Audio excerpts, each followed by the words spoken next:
Mga kapatid, ano bang mapapala ng isang tao kung sabihin niyang mayroon siyang pananampalataya, pero wala naman siyang mabuting gawa? Maliligtas ba siya ng ganyang pananampalataya? Halimbawa, walang maisuot at walang makain ng isang kapatid. At sasabihan mo, pagpalain ka ng Diyos at hindi ka sana ginawin at magutom, pero hindi mo naman siya binigyan ng kailangan niya. May nagawa ba itong mabuti? Ganito rin naman ang pananampalataya. Kung hindi ito kinakikitaan ng mabuting gawa, wala itong kabuluhan.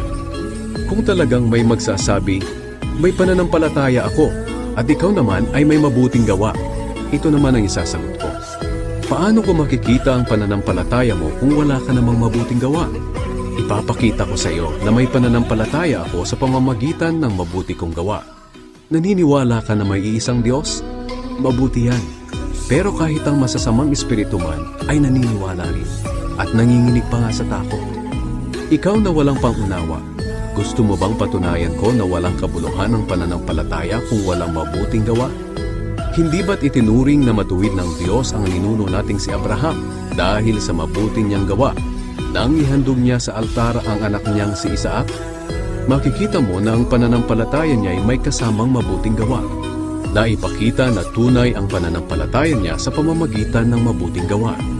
Natupad ang sinasabi ng kasulatan. Sumampalataya si Abraham sa Diyos at dahil dito, itinuring siyang matuwid. Tinawag pa nga siyang kaibigan ng Diyos.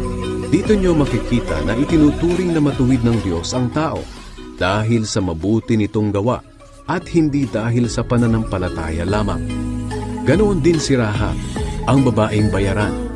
Itinuring siyang matuwid dahil itinago niya ang mga espiya ng mga Israelita at itinuro ang ibang daan para makatakas sila.